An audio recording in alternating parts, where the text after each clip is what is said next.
insinzi kuri Manchester City, insinzi kuri Arsenal, insinzi kuri Fulham, hakurikiyeho Tottenham Hotspur na West Ham Messi iri imbere.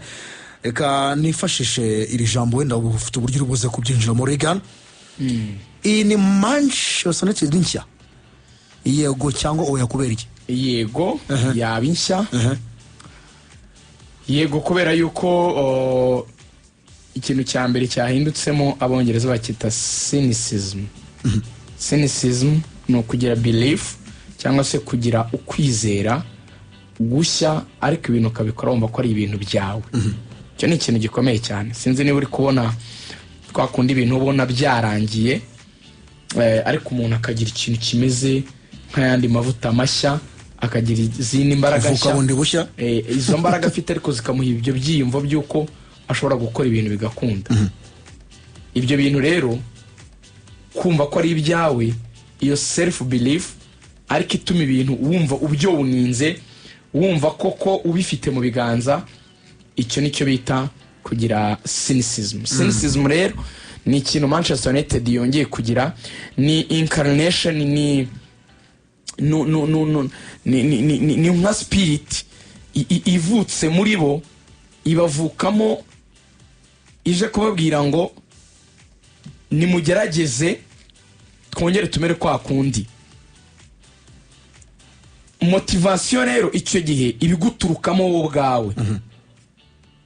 Sinzi niba uri kubyumva. Ndabyumva. Ni wewe bibavamo wowe ubwawe. Nukuvuga ngo you are motivated, urumva, na self interest kura mu kintu. Ikintu ukacyumva ko ari icyawe, ukabona inyungu gifitemo, ukavuga ngo I have to own it, I have to make it happen, I have to win, I have to, urumva, to fight. Nyine ukagira ibyo byiyumvo bivuga ngo iki kintu cyanjye. Niba tuvuga ushaka umwanya wa 4, sinshobora gutakaza ya monata ku ikipe nka Fulham bijyansubiza hasi nyuma yo gutsinda Arsenal na Man City. Nubwo inyishuye mu nyongera igomba kukirya mu minota mike yabongeyo ikagikubitwa. Iyo nyine motivation, iyo self motivated, kwimotiva ariko biturukana none mu kintu kimeze nka hari inyungu z'ikintu cyawe runaka uri gufightinga ko Rwanda. Yego. Icyo ni ikintu cya mbere cyahindutse. Icyo rero nagikura cyangwa se nagishakira mu bwiza bw'umutoza Michael Carrick mu kuganiriza abakinnyi. Akenshi nubona abakinnyi afite iki kintu cyo kwizera cyane, cyo gukorera ikintu cyane, cyo kukivunikira bidafite igaruriro nka kuri ababibonye ejo bitwara, bituruka ku biganiro bagirana n'umutoza. Iyo incarnation n'ubundi ni ibintu biba byarabayeho kera, bigaruka bikaza nk'umuntu wabayeho kera ngo yapfuye ngo akazaza ngo ndumeze nkawe, bene ibi nk'ibyo ngibyo ngira ngo uzabyumva akunda kuyivuga. Habaho rero kuvuga ngo hari umuntu wabaye hano akabaza uko ibintu bigenda, akaba ari kubibabwira by experience, akabwira ngo Manchester ntidutsindwa, Manchester ntitugwa, Manchester ntitujya tuvuga uziya spirit yabo ngo never say never. Hano twebwe ikipe yemera ko match rangiye ari ukumusifuzo hagati avuze ngo it's over, mugende match rangiye. Ibitarabi ibyo ntabwo tuba twagatakaje match. Hari iki kintu rero cyo kububibwira abantu ariko bibabwira bo they are not concerned, ntibabiyumvamo, ntibabishaka. Uri kubabwira amagambo, nta magambo masa kuri bo, nta mutima, nta bushake, nta nyota kubishyira mu bikorwa. Iyo rero habonetse impamvu ku kiremwa muntu iyo guhatana, umuntu ari ubyiyumvamo, group ubwayo rero byiyumvamo, abakinnyi bashobora kwiganiriza hagati yabo bakavuga bati guys, dukwiye guhindura, dukwiye kuza turi abandi, dukwiye gutangaza impinduka ikipe, abantu bakazajya babaho bayitinya bazi ko ari ikipe ikomeye cyane. Ndabwiza ukuri wa muvandimwe we, iyi kipe itangiye kugira iyo myumvire, ubushobozi baba bafite n'ubundi bwari buhasanzwe nibwo batangira kubugaragaza. Yes, hari ibi biherekeza, yego, hari ibyemezo tactique umutoza afata, hari amayeri y'umukino y'ibintu ahindura. Ntabwo nanone ufata abakinnyi gusa ngo batere igipindi ngo abwira ngo ngo murabona ngo twemaniyu ngo byagendaga gutya ngo none ngo tugende ngo dushoke ngo dukubite. Hari ibintu bitatu mani iri gukoresha muri iki gihe. Ijambo rya mbere, mani ntishaka gutinda mu bintu bya build up. Iki kintu bakita PPDA, passes proper defensive action. Nango Man U nibi defense umupira kuko Adelare Man irafunga buretse ibingibi byo kuba wenda hajemo kunya kubera imvune ya Dorgu ubundi yaradadiraga ubushize twarabibonye abo bitaba defenseur bane binyuma banyabo mu myanya ya nyayo Daro ni kabiri sho ni gatatu banavuka muri academy batangira niho bakinaga Magoya mu mutima wa defense na Martinez ntaguhengeka nuko Casemiro na Kobe Meno bateganye imbere yabo nk'ibisuka ntuhaca urumva Dorgu araza gufasha sho Amadi Diallo araza gufasha ku rundi ruhande rwa Daro impande bafunze hagati bafunze ikipe iradanangiye ariko iryo jambo ryitwa PPDA passes per defensive action kuvuga ngo passe dukora turi kuva muri phase yo kuba twari turi kudefanda tujya kugusatira zingana gute iki kintu kucyumva Man U nubundi nakera nakare ni nke cyane ntituzi Man U iri muri ubu bwa Man City na za Arsenal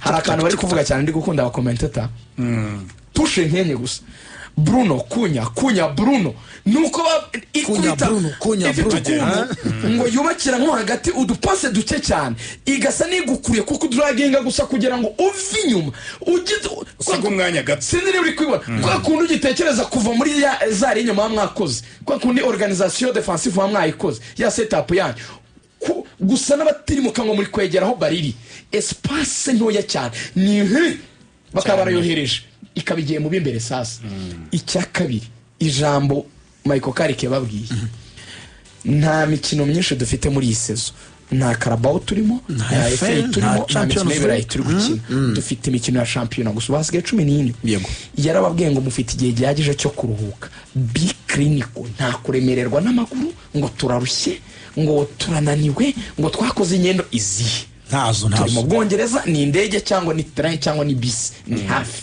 nta kindi cyo kubaza ni ugukubita mufite umwanya uhagije Michael Carrick ikintu cya gatatu arimo kugarukaho guys don't be carried away muri Man U ntitugenda uko Man U gutwarwa ngo urabona ngo umuntu ngo yakubise Arsenal ngo akubise na Man City ako kafura amatatu kakubuza ni nayo wari kubura kuri Arsenal no West Ham yagukura rwose ryo ryose riraza kuduteza ibibazo ne dukina imikino y'Uburayi Michael Carrick ari kuri target Michael Carrick bamusabye kubafasha gukina imikino y'Uburayi it's either Champions League or Europa League ariko nawe nk'umuntu uzi kwiriya office ya Man U ikeneye kwibona bagarutse Burayi byaba ari kashe kubafana kubayobozi kubakinnyi nta nuwanashidikanya buri wese ahita avuga ngo umugabo nahabwe contract ye so ariko siwe wenyine arabifashwamo nanone na staff y'abahanga uyu mugabo ubona witwa Steve Holland bakorana twegeze kubiganira uyu n'umuntu wabaye muri za Chelsea zatwaye Champions League uyu n'umuntu wabaye muri equipe nationale y'Ubwongereza imyaka 8 2018 bagera ku mwanya wa gatatu mu gikombe cy'isi n'izero bageze ku mafinale yari ari kumwe n'umutoza w'ikipe y'igihugu cy'Ubwongereza urumva icyo cyo kungiriza rero asanzwe kizi kuko n'umuntu uziyirige nijya tarari muri equipe nka club nka Chelsea yarari muri national therefore buri weekend yabaga ari kubibuga amonitoringa abakinnyi babo ku bibuga bitandukanye kiza cyabongereza abari hanze ni baki abenshi bibera imbere mu gihugu bivuga ngo nta kintu gishya ni tere donc bazi n'uyu mugabo yarari muri Middlesbrough mu cyiciro cya kabiri ariko championship ntibimubuza kureba Premier League cause he's there kandi yabaye no muri Man agahe gato so ikintu cyari gihari gikomeye cyane muri Manchester United is to restore no kongera kugarura abo bantu bavuga ngo twizi ikipe tuzi ingufu zayo tuzi ubushobozi bwayo tuzi n'intege nke zayo ubwo ikomeye twe turasetinga gutya turayitsinda gutya icyo kintu bakakibwira abakinnyi bakabagaramo kumva ubushobozi bwabo kwabwira ngo guys ntimuzi uko muri beza ntimurageraho kugaragaza ubwiza bwanyu icyo nicyo bagaruye niyo incarnation isubizamo abakinnyi motivation abakinnyi bakumva harimo self interest inyungu zabo bwite kuki tugomba guhatanira iyi badge ikipe icyo ni ikindi hanyuma ngasoza mvuga ngo mani iri gukina neza ku ma set pieces ni ikindi kintu turi kubona muri iki gihe cyahindutse mani yakoraga amakosa menshi cyane ku mipira y'imiterekano ukibaza niba Ruben Amorim inshuti yawe Mbappe n'ibi bintu yaba bizi Ruben Amorim mu biriya bintu biterwaga n'ikiyadera kaba ari kumubwira ati urukura amakosa uraduhagarika nabi turakora amakosa please gerageza uhindure ibintu agabango ngo ngende birekera uko bita kuri ubu ngubu mani rero kuri set pieces cyagusanga atari n'igisata yitagaho cyane rega nabyo biba biba ari amakosa ariko burya ameze nka anje mu bwugarizi none arigerega umutoza uko ubona Mikel Arteta bishakira n'umwe expert uko ubona n'ikipe yari ifite umu expert wabyo ni Manchester City ramufite James French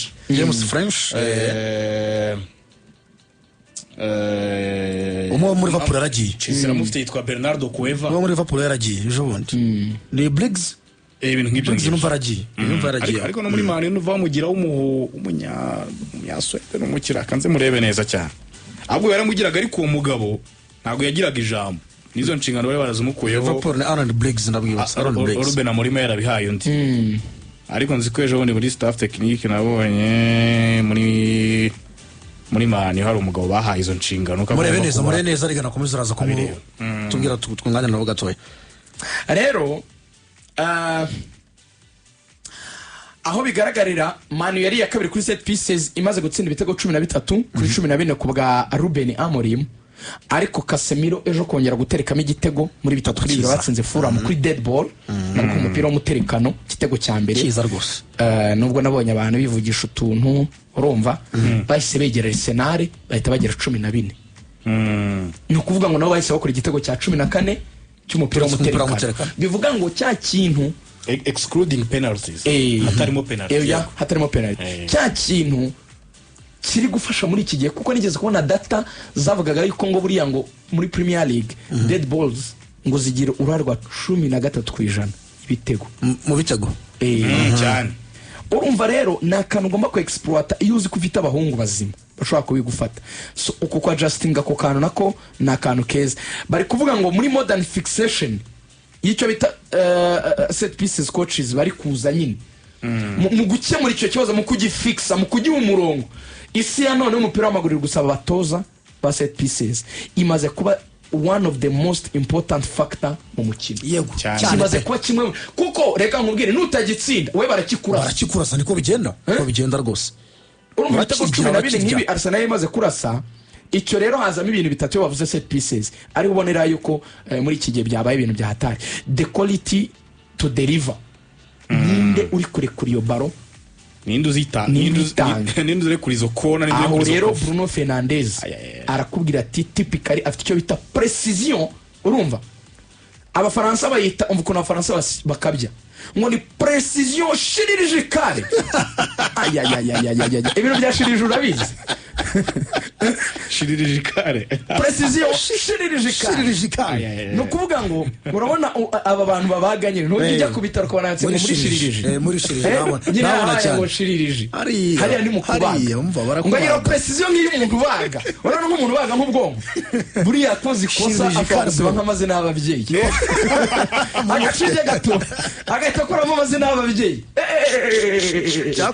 buriya nuvuga ngo ni amazina mu bwonko Iwan ni ahantu nyine hari ako kabyimba gusa adakomara utendere iyo rero iyo precision yo guhamya icyo ashaka niyo Bruno afite ariko si n'umupira gusa umuterekano ko n'igitego cya gatatu cy'umusore witwa Benjamin Sesko nabwo ari kwe passe sukari rwose ndayibuka aha rero bavuze bati iyi Man U muyitondere kuko yakoraga assist ya 7 kuri set pieces Bruno ngo ni highest muri single season muri last 8 Premier League campaigns muri season 8 ziheruka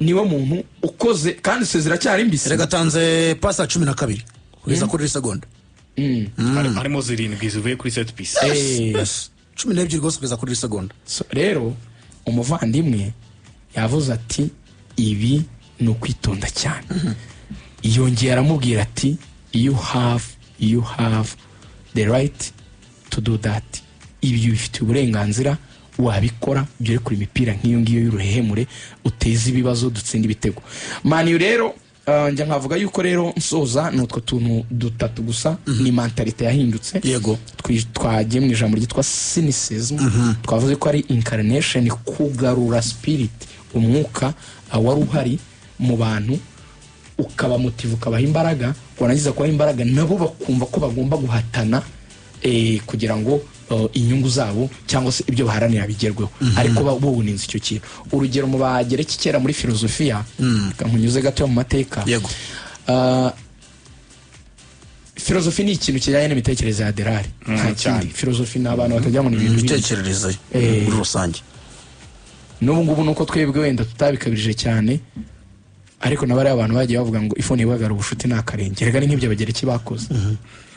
Ibikiza bakoraga ibintu akenshi ibitekerezo bikazabyara ibintu bifatika. Urumva? Twebwe nuko twabivugaga audio cyane, ikibazo twagize ibintu byacu byinshi practically nta kintu bibyara, n'amagambo abandi baratekerezaga bakavuga ibintu ariko bikazakorwamo ikintu sinzi niba uri kwibona bikava mu magambo bikajya mu bikorwa, bikagira ikintu nyine bizabyara nyacyo gifatika. Rero umunyarwanda avuga ati ifuni bagara ubushuti nakarenge rwose. Nyine hari ibintu by'intekerezo byinshi, natwe twagiye tubagira abantu bagiye basiga intekerezo, ariko ntabitinzeho ntabigiyemo cyane bya filozofi bitadutwara umwanya. Iyo bajyaga kubigisha barababwiraga ngo ugomba kugira umwe mu bafilozofe bitangaza usa n'uwagize incarnation muri wowe, usa n'uwakuzukiyemo, noneho akaba ari bwo ugira imitekerereze ifatika nawe utekereze kure. Niyo mpamvu iyo bigishaga filozofi bigishaga abantu gutekereza bagendeye ku bandi bantu batekereje. Buriya abantu bose biziga n'amafilozofi n'ubu ntabwo bakubwira ngo tekereza bushya, bakwigisha abantu bandi ukuntu batekereje. Sinzi niba uri kubyumva muri uwo murongo, none ukagendera muri uwo murongo, sinzi niba uri kubyumva. Nawe rero nicyo karika akoresha, arababwira ati byagendaga gutya, ni nko kubazuramo wa mwuka. Uri kubyumva?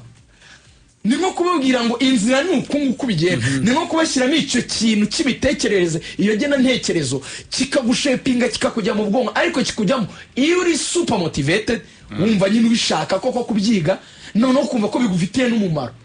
Erega gutekereza biravuna. So aho rero niryo jambo rya mbere twavuze. Icya kabiri twavuze ko Manchester United muri ino sezo iri kudefanda neza, ikagenda ku ijambo rya PPDA, passes per defensive action. Ama passe dukora tuvuye mu kudefanda tujya gutsinda nangahe, barakora make bagahita bajya kwizamu. Ijambo akoriga arakantu gato nshaka kunganira kuri icyo kintu kugira ngo abantu bacyumve neza uburyo gikomeye. Manchester United iyi sezo match nyinshi itsinze nizo yihariye umupira ku rwego ruri hasi ya 45%. Match nyinshi itsinze igomba kuba possession iri hasi ya 45%, iri hasi cyane ya 45. nango noneho mwe mwagumana umupira n'uburenganzira bwanyu. Yego match zirindwi imaze kwisanga muri iyo situation iri bugire hasi ya 45 kubijyanye no kugumana umupira mu kibuga mu minota 90 zose yarazitsinze. Noneho umva match yagize 45 kurenza, ubwo ni 46 47 kuzamura kugera kuri 50 kujya no kuri 60 n'ahandi. Ikiniye match 17 itsinda enye gusa, inganya 8 itsindwe 5. Mu gihe yagize possession nini. Icyo kibazo nari gifite kuri gahunda yanjye ko nanga cyane impungenge. Ariko wibuke ibyo gifite kuri gahunda muri ibi, ariko nanone umva jyewe uburyo ngisobanura. Hari ikintu wasobanuye neza, nikeza ko n'ukuri 100%. Muri ya buryo wasobanuye bwa PPDA. Birasobanutse kandi niko karimo bikoraho. Ariko ngewe hano hari ikintu nifuza kongeraho. Cyagura kino kintu. Terekaho. Manchester United yo ndebye abakinnyi bayo umwe kuri umwe, kuva kuri ba Brian Mbeumo, ba Matheus Cunha, kujya kuri ba Casemiro, kujya kuri defense yabo, kujya ku munyezamu wabo Sen Lamens n'ibindi. Iriya kipe ubundi ubona yubakiwe gukina possession. Ifite playmaker nka Bruno, ifite umukaseri nka Casemiro. Icyo kintu tugitekerezeho. Hari ikintu Ruben Amorim yifuzaga ngo tugire control imwe na rimwe mu mikino, ariko ugasanga byanamunaniye.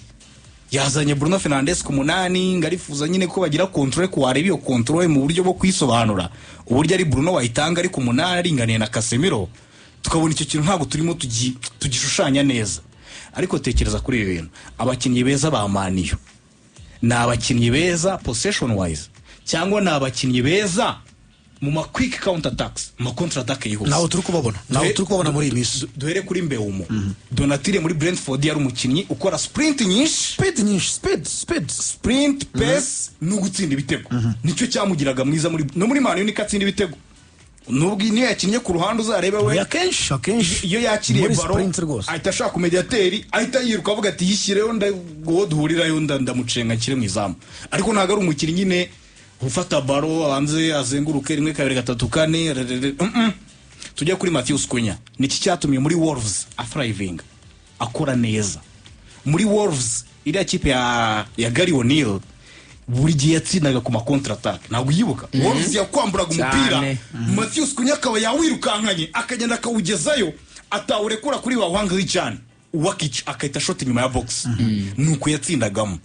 Tujya kuri Bruno Fernandes, umukinnyi w'amapase menshi, ni amapase agerageza ahubwo ashaka ama assist. Niyo Bruno Fernandes pase akina na bagenzi be ni nkeya kurusha izo mu kibuga kina, ashaka umukinnyi wo muri ashaka kure mu buryo. Ese uwakunganira my friend, my brother, reka turebe icyo bita structure and playing principles za Michael Carrick. Tugende gatoya, sibyo? Baravuga ngo yakoreshaga ibyo bita short passing and combination play.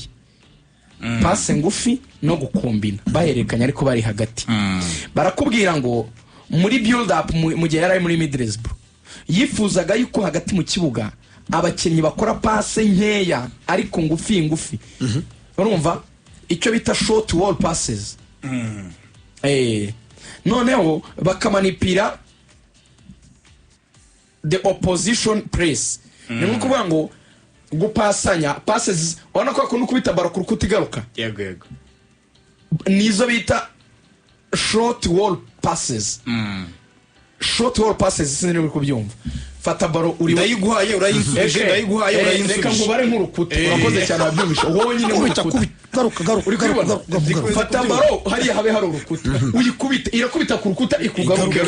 Sinari uri kubibona. Ni kuri rero ngo Bruno Cunha nguhereze uko turi guhererekanya byangiza bikunze bari abaduhanganye baraza batwegera kugira ngo bikura attention. Nibo barata abaturage bari guhererekanya ibyo byashimagiraga icyo kintu. Iyo manipira iyo ni nko gushaka kubahindurira ibitekerezo kugira wengo batega umutegare wo bagwamo. Uwo mutego nuwe bave muri position zabo z'inyuma. Uzi cyo ngabikoraga to stretch the fast defensive line and the mid block. Urabyumva? Ase nk'uwagura igice cyane. To stretch. Urabona ikintu bita stretch, akakano kaba muri mu mapantaro y'abati. Bakita casting. Abugiye ubona iyo ugiye kugura ipantaro agahita ikura gutyo umutipe yakabize cyane ngo ni veni bro ngo reba ngo ngirimo stretch. Kabari kweduye. Abashaka kubwira ko ngo niyo wagira ibiri igihumbi uzayambara uzagenda ukurana nayo. Uko rero nimo kwagura ikibuga. No kuvuga ngo iyo bakubise amapase bari guhererekanya magufi mwebwe muva muri zone zanyu mukaza kubegera.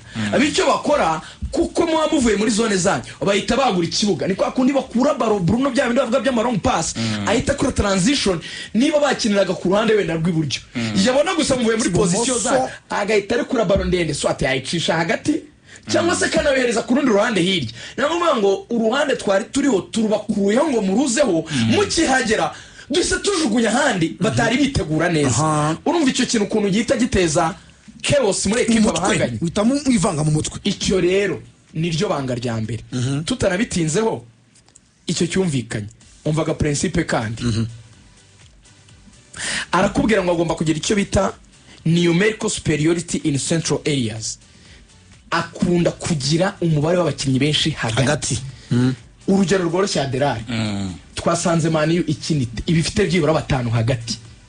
Byibura iyo baza ngo Casemiro na Kobe Meno, sibyo? Yego. Imbere yabo kabubizi ko afite Bruno si batatu. Ukafite uruhande rwa Amadi Diallo. Ejo harimo kane kabiri gatatu umwe ni umwataka, bane na ba defenseur sibyo se Yego. batanu basigaye ni he Midfielders. Ni hagati mu kibuga. nicyo rero nubwo harimo abawinga ariko nabo bagomba gufasha abamediateri kugira ngo aho hantu mpagire abantu benshi ni ukuvuga ngo ibitekerezo bye byose arwana no kugira ngo hagati habe hari bitandukanye n'abantu Benshi bakina bane wa batatu control. batatu kuko mfite batatu bari imbere Bagiye. akagira batatu hagati n'abane b'inyuma urumva ko handi twita muri central area ahafite batatu gusa Yego. ubitandukanye kane gatatu gatatu ubitandukanye na kane kabiri, kabiri gatatu gatatu umwe. kuko iyo kabiri na gatatu bose babarizwa Yego, hagati yego, yego. ubwo ni batanu icyo rero nacyo kiramufasha nyine n'ubundi iki gisysteme ni ba Mourinho bagikinaga bafite ba Essien na ba Ntuza na ba Obi Mikel Na John Obi Mikel. bakagira ibyo bintu by'urukuta by'ibi Ufite n'imbaraga mu block. kuntu. ako ni akandi ibyo rero iyi nshuti yanyu yitwa Michael Carrick tunihuta iminota iri kugenda. ibyo ikoresha arumva hanyuma iyo ahuye rero n'abantu batabasha nyine kubyumva neza icyo cya mbere cyo gusenya mid block kudomina hagati n'iki cyo kubwira abakinnyi ngo please tugomba kubrokera ikipe hagati no kuvuga ngo we ayidominira hagati hariya kuri udupasi ashaka guhita ukora transition Direct, ariko burya nanone n'ibumoso. aba ashaka kuyibrokera hagati niko Michael Carrick yizera ko ari byo byiza byo gutsinda ntango niba ashaka gutsinda ikipe ntigomba gusohora umupira hagati sinzi niba Tabanza byumvikanye. idomine Ni ukuvuga ngo hagati no n'ime kuyibuza baro. gukina nabyo Aro ntegura ibyanjye byose. ngomba kubikorera hagati so muri rusange rero nibyo ngibyo yakoresheje and of course abasha kwitwara neza urakoze cyane ngira ngo yabikomojeho gato atera imikino itatu atsinze yose muri rusange agira position yo hasi mu byo kugereranyije n'ikipe zose amaze ese gutsinda. arafunama yaramurushije Yes, kuri Fulham match yarangiye afite mirongo ine na kabiri n'ibice bine. Fulham ifite mirongo itanu na karindwi n'ibice bitandatu. Gusa mu minota 15 ya nyuma y'uyu mukino Manchester United ifite mirongo itatu n'ibice icyenda. Fulham ifite mirongo itandatu n'icyenda. Hari igihangayikishije gusa Kuri City yari afite mirongo itatu na kabiri. nibimenyekana City ifite mirongo itandatu n'umunani. iki kintu Kuri Arsenal yari afite mirongo ine na kane. Arsenal ifite mirongo itanu na gatandatu. Izo ntabwo ari munyenye mu by'ukuri tuvugisha ukuri. Yes, ni kote form nsinzi. iki kintu Ariko si umuntu atakwitaga iki kintu izindi ngaruka mbi mu misiri imbere. reka nkwereke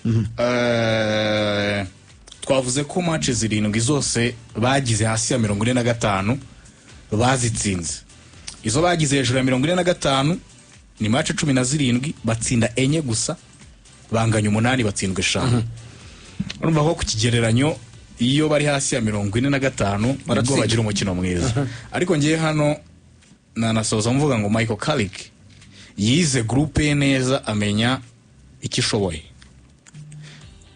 ndibuka tugeze kubigarukaho Mbappe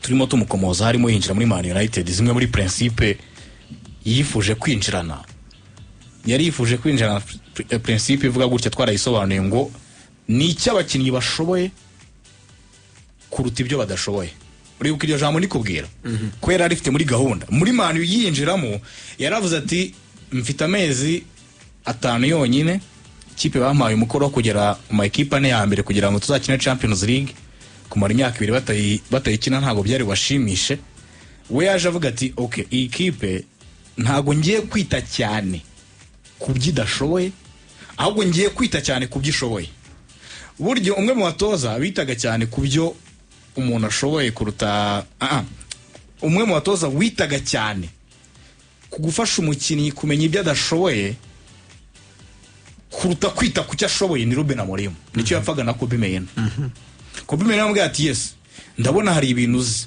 ariko hari ibintu bindi nshaka kumenya ariko ugasanga igihe ntago kiri kumukundira Ruben Amorim ntago igihe kiri ntago donc ari gutsinda imikino ishobora gutuma gura igihe cyo kwigisha uwo mukinnyi kumenya ibyo yifuza akamenya ni nuko twisanze nyine Bruno Fernandes ari ukina 8 wa Man tubona Kobe Mainoo agiye hanze ariko Kobe Mainoo ni ubaye instrumento mu gutsindira imikino 3 Man itsinze kuma Michael Carrick aje atari umukinnyi ukina ntabwo fitness yari ihagije ariko ikirimo hano ni ikingiki ubundi abatarakinaga kenshi ni Kobe Mainoo na Harry Maguire kubwa Ruben Amorim Michael Carrick we arimo arita cyane ku cyo abakinnyi bashoboye kuruta ibyo badashoboye, agishyiramo imbaraga.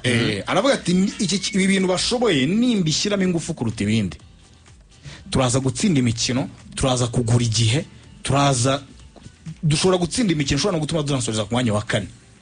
wenda ibyo ngibyo byo gutangira gufasha umukinnyi kumwigisha ibyo adashoboye n'ibindi no kumwongeramo n'ibindi bintu wifuza ko bamenya, uzagira igihe cya pre-season mu kwezi kwa 6 nubahawe amahirwe yo kugumana ikipe. Nk'uko nabisobanuye Mbappe, aba bakinnyi ba Mani sirita ba grand joueur bayo, babakinnyi bakuru bayo, babakinnyi b'imena bayo bakwiriye kuba bayitsindira imikino, bose baremwe mu buryo bwa counter attack na transition zihuse.